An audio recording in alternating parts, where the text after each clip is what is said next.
What's worse than a shark? A bigger shark. I'm your host Yusuf, and these are 10 pieces of evidence that proves the Megalodon exists. Make sure you subscribe and ring that bell to get notified whenever we upload a new video. Anyways, let's look at the evidence. Number 10, we know when it went extinct. While the earliest Megalodon remains have been reported from the late Oligocene around 28 million years ago, there is a disagreement as to when it appeared, with dates ranging to as young as 16 million years ago. It has been thought that Megalodon became extinct around the end of the Pliocene, about 2.6 million years ago. Claims of Pleistocene Megalodon teeth younger than 2.6 million years old are considered unreliable. A 2019 assessment moves the extinction date back to earlier in the Pliocene, 3.6 million years ago. Number 9, there are different species in the same family. The genus Carcharocles currently contains 4 species: C. auriculatus, C. augustidens, C. chubutendis, C. chubutensis, and C. megalodon. The evolution of this lineage is characterized by the increase of serrations, the widening of the crown, the development of a more triangular shape, and the disappearance of the lateral cusps. The evolution in tooth morphology reflects a shift in predation tactics from a tearing, grasping bite to a cutting bite, likely reflecting a shift in prey choice from fish to cetaceans.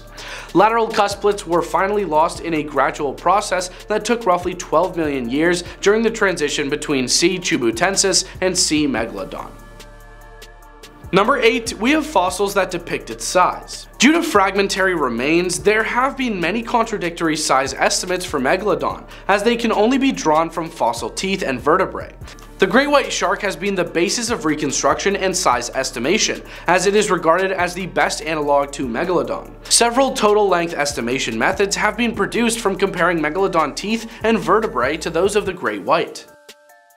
Number 7, we have a lot of teeth. The most common fossils of Megalodon are its teeth. Diagnostic characteristics include a triangular shape, robust structure, large size, fine serrations, a lack of lateral denticles, and a visible V-shaped neck. The tooth met the jaw at a steep angle, similar to the great white shark. The tooth was anchored by connective tissue fibers, and the roughness of the base may have added to mechanical strength. The lingual side of the tooth, the part facing the tongue, was convex, and the labial side, the other side of the tooth, was slightly convex or flat. The anterior teeth were almost perpendicular to the jaw and symmetrical, whereas the posterior teeth were slanted and asymmetrical. Number 6, we're still learning more about it. In 2021, Antonio Bellel and Humberto Ferran used finite element analysis modeling to examine the stress distribution of 3 types of Megalodon teeth and closely related megatoothed species when exposed to anterior and lateral forces, the latter of which would be generated when a shark shakes its head to tear through flesh.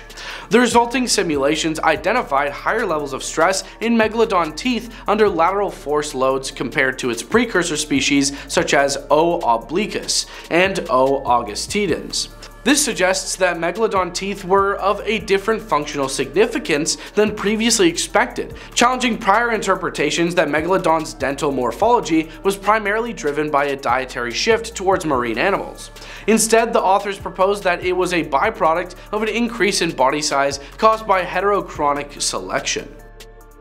Number 5, the fossils we have let us reconstruct it. Megalodon is represented in the fossil record by teeth, vertebral centra, and coprolites. As with all sharks, the skeleton of Megalodon was formed of cartilage rather than bone. Consequently, most fossil specimens are poorly preserved. To support its large dentition, the jaws of Megalodon would have been more massive, stouter, and more strongly developed than those of the great white, which possess a comparatively gracile dentation. Its chondrocranium, the cartilaginous skull, would have had a blockier and more robust appearance than that of the great white. Its fins were proportional to its larger size.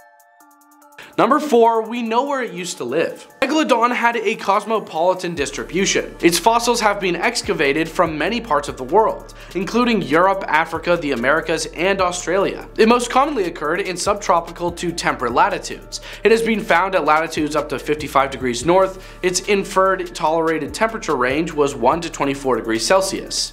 It arguably had the capacity to endure such low temperatures due to mesothermy, the physiological capability of large sharks to maintain a higher body temperature than the surrounding water by conserving metabolic heat. Megalodon inhabited a wide range of marine environments: shallow coastal waters, areas of coastal upwelling, swampy coastal lagoons, sandy littorals, and offshore deepwater environments, and exhibited a transient lifestyle.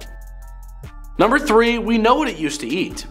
Though sharks are generally opportunistic feeders, Megalodon's great size, high-speed swimming capability, and powerful jaws, coupled with an impressive feeding apparatus, made it an apex predator capable of consuming a broad spectrum of animals. Otodus megalodon was probably one of the most powerful predators to have existed. A study focusing on calcium isotopes of extinct and extant elasmobranch sharks and rays revealed that megalodon fed at a higher trophic level than the contemporaneous great white shark.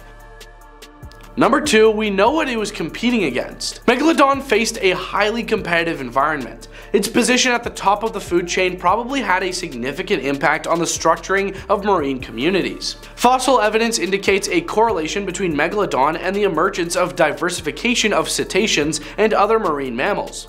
Juvenile Megalodon preferred habitats where small cetaceans were abundant, and adult Megalodon preferred habitats where large cetaceans were abundant. Number 1, we know how it might have gone extinct.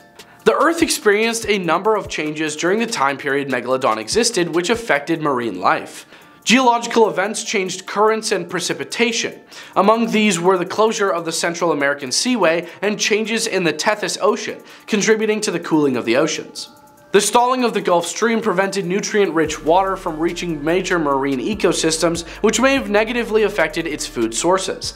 The largest fluctuation of sea levels in the Cenozoic era occurred in the Pleistocene, between around 5 million to 12,000 years ago, due to the expansion of glaciers at the pole, which negatively impacted coastal environments and may have contributed to its extinction along with those of several other marine megafaunal species.